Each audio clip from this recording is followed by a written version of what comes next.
So hello and welcome back, dear students. So basically we are going to discuss about question number 27, question number 28 and 29 from H.C. Verma Concept of Physics, Volume 1, Class 11th, Chapter number 2.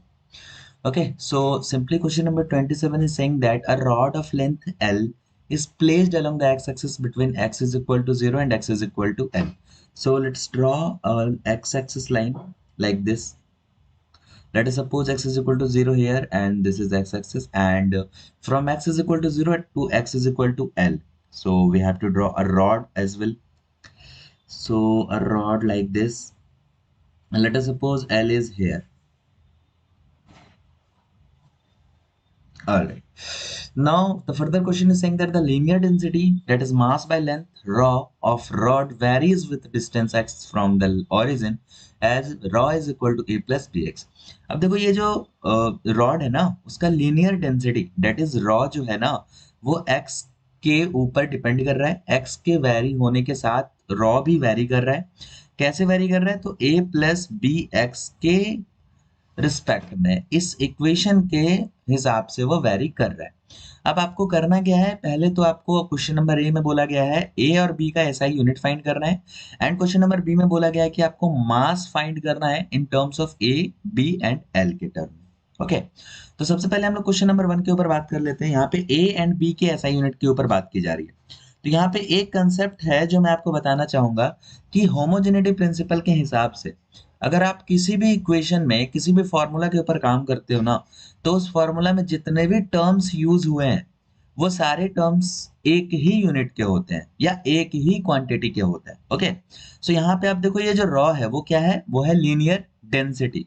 तो इसका क्या मतलब है कि इसके बाद इस equation में जितने भी टर्म्स होंगे वो सारे के सारे क्या होंगे? लीनियर डेंसिटी होंगे। लाइक ये हमारा है लीनियर डेंसिटी, लीनियर डेंसिटी। तो ए भी हमारा क्या होगा? Linear density. ये दोनों बी एक्स भी क्या होगा? लीनियर डेंसिटी, क्योंकि बी एक्स एक टर्म है, ए भी एक टर्म है, ये रॉ है, ये भी एक टर्म है।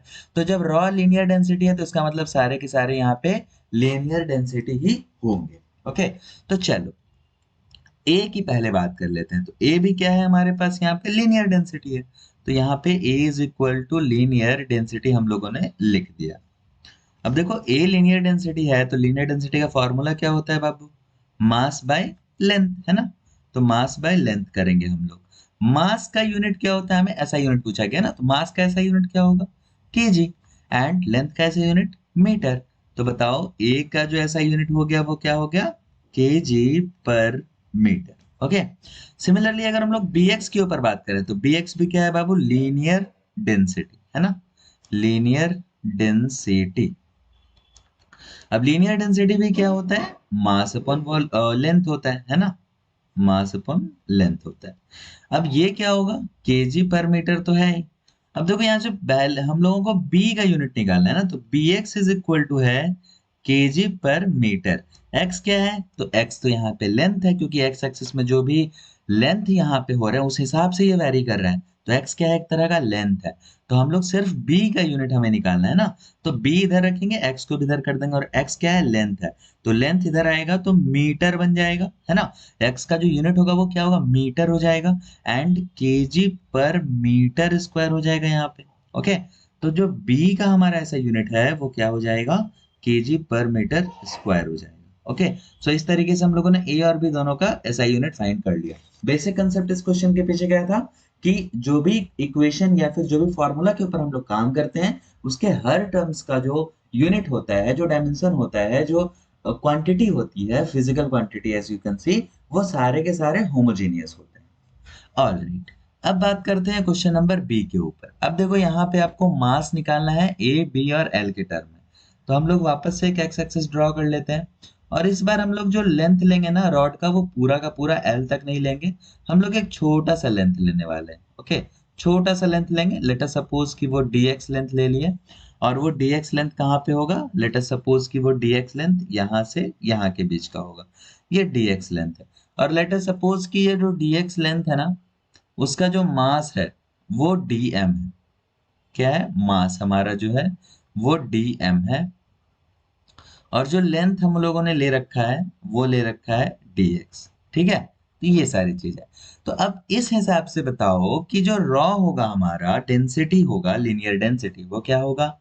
आपको पता है ना, dm यानी कि मास अपॉन लेंथ होता है। दैट मीन्स कि dm बाई dx होगा। ओके, आपको निकालना क्या है? आपको निकालना है मास, तो आप सिर्फ मास के ऊपर ध्यान दो। तो ये देखो dm इज इक्वल टू हम लोग क्या लिख सकते हैं? रॉ dx लिख सकते हैं। ओके, हमें अब मास निकालना है तो हम क्या करेंगे? इसे इंटीग्रेट कर देंगे। सो dm इंटीग्रेशन, फिर रॉ इंटीग्रेशन dx। अब देखो ये जो dm है वो इंटीग्रेट होके हमें क्या दे देगा? m दे देगा, है ना? According to formula integration of dx is equal to x plus something constant. तो यहाँ पे हम लोग अभी कांस्टेंट नहीं लगाते हैं, सबसे आखिर में देखते हैं। क्योंकि यहाँ पे देखो रॉ, रॉ को हम लोग क्या लिख सकते हैं according to the question? Rho is equal to a plus B X. तो हमें यहाँ पे रॉ के बदले a प्लस बी एक्स लिखना है, a प्लस बी एक्स, और ये बगल में dx भी है। अब देखो ये हो गया, a और dx को मल्टीप्लाई कर देंगे तो a dx इंडिविजुअली लिख सकते हैं। अब देखो bx dx भी लिख सकते हैं मल्टीप्लाई करके। यहाँ पे a हमारा कांस्टेंट है, बाहर आ जाएगा, बचेगा dx। फिर यहाँ पे देखो हमारे पास क्या है?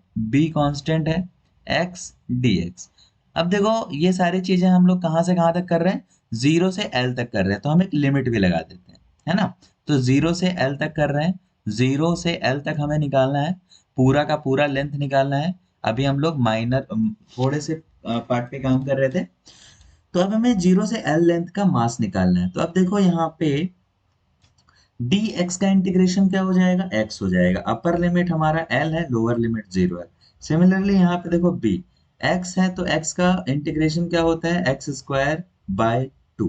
अपर लिमिट हमारा l, लोअर लिमिट 0। अब देखो यहाँ पे a upper limit minus lower limit plus b, 2b को बाहर कर दो, अपर लिमिट हो जाएगा l square minus lower limit यानी 0 का स्क्वायर। अब देखो यहाँ पे a इंटू एल हो जाएगा प्लस b बाई 2, और एल स्क्वायर में से 0 स्क्वायर माइनस करोगे तो क्या बचेगा? एल स्क्वायर ही बचेगा। तो अब देखो m का फॉर्मूला क्या बना यहाँ पे, या m किस को अगर हम लोग a b और l के टर्म में लिखेंगे तो वो क्या लिख सकते हैं? m is equal to A L plus B by 2 L square. Okay, तो ये सारी चीजें। तो m आपने फाइंड कर लिया a b और l के टर्म में। So this is the mass in terms of a b and l।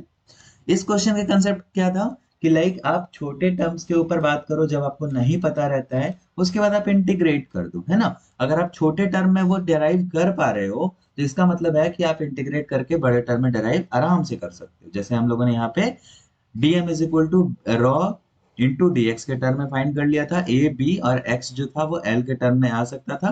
तो हम यहाँ से देख पा रहे थे कि लाइक हाँ ये हो जा रहा है छोटे टर्म से, तो अब हम लोग इसको बड़े टर्म में भी इंटीग्रेट करके ला सकते हैं। Alright, so coming to the next question, question number 28। ये क्या कह रहा है कि कोई एक पार्टिकल है जिसका जो मोमेंटम है ना वो चेंज कर रहा है विथ टाइम। तो momentum with respect to time क्या होता है? फोर्स होता है। आप सभी को पता होना चाहिए, है ना? सो जो dp बाई dt होते हैं वो क्या होते हैं? डायरेक्टली प्रोपोर्शनल टू फोर्स होते हैं। ये क्या, कौन सा लॉ कहता है हमें? सेकेंड लॉ कहता है ना? Second law of motion.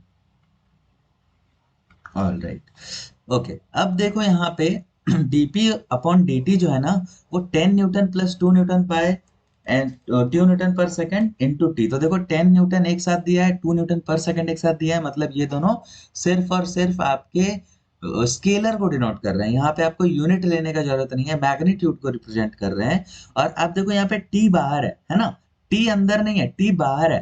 तो ये दोनों यूनिट है, लेकिन टी क्या है? एक फंक्शन है। इसलिए हम लोग यहाँ पे जो dp अपॉन dt लिखेंगे ना वो क्या लिखेंगे पता है? वो लिखेंगे 10 प्लस 2t।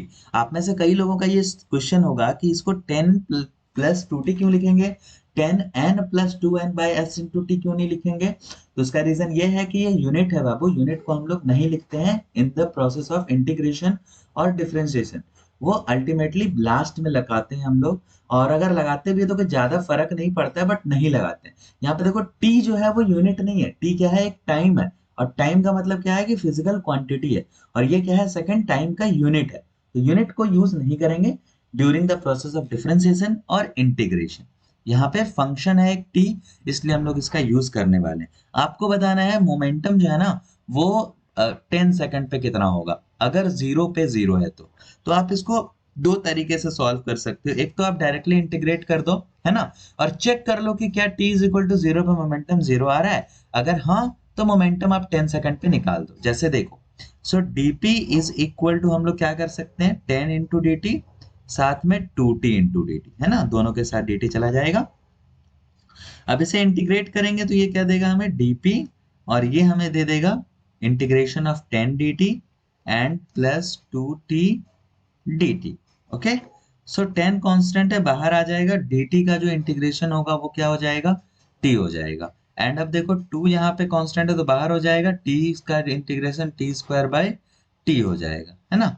ऑलराइट, तो अब देखो यहाँ पे, अब आप चाहो तो यहाँ से दो तरीके से बना सकते हो। एक तो लिमिट पुट करके, या तो बिना लिमिट पुट किए जनरली आप इसे सॉल्व करो एंड वापस से 10 पुट कर दो। तो लिमिट पुट करोगे ना तो भी वही चीजें आएगी, नहीं लिमिट पुट करोगे तो भी सिमिलरली वही चीजें आएगी।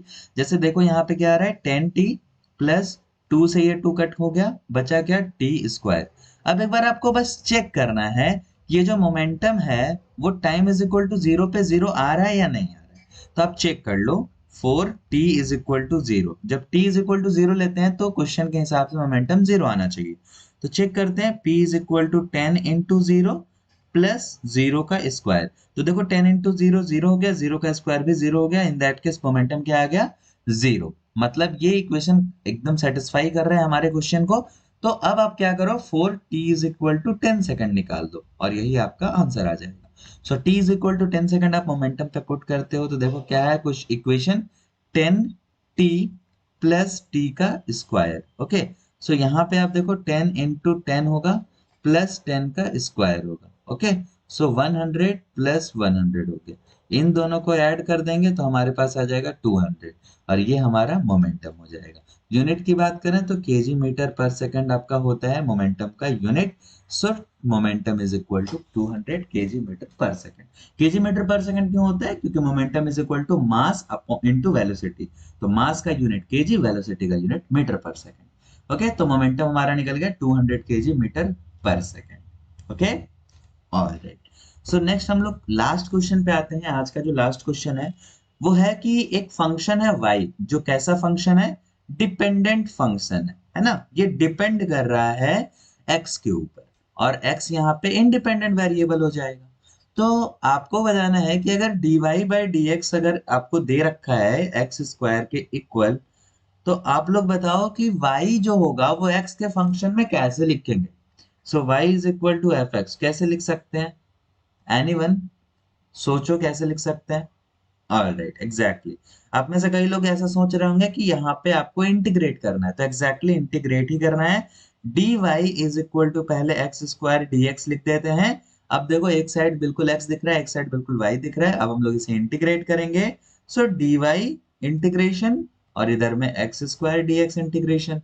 dy को इंटीग्रेट करोगे तो क्या हो जाएगा, y हो जाएगा। एक्स स्क्वायर को इंटीग्रेट करोगे तो x to the power 3 by 3 हो जाएगा। और यहाँ पे कुछ ज्यादा चीजें नहीं है, तो आप एक कांस्टेंट भी लगा सकते हो, क्योंकि y को एक फंक्शन के रूप में रिप्रेजेंट करना है। तो मे भी कोई कांस्टेंट होगा जिसको इंटीग्रेट यहाँ पे नहीं कर पा रहे, क्योंकि कांस्टेंट इंटीग्रेबल नहीं होता है। सो यहाँ पे y is equal to x square by 3 plus c हो गया। तो ये देखो एक फंक्शन के रूप में आपको दिख रहा है ना। So y is equal to x square by x cube by 3 plus c, ये आपका एक फंक्शन हो गया। ओके, तो इसी चीज में आपको रिप्रेजेंट करना था।